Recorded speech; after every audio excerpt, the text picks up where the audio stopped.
Ek, Jolien Potgieter, reis tussen die gedagtes wat belangrikheid kies in my kop.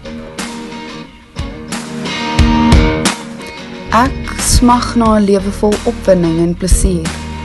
'n Lewe wat nie bestaan uit 'n smaaklose basmati of jasmijnrys nie. Nee, 'n lewe van avonture. Ek wil reis.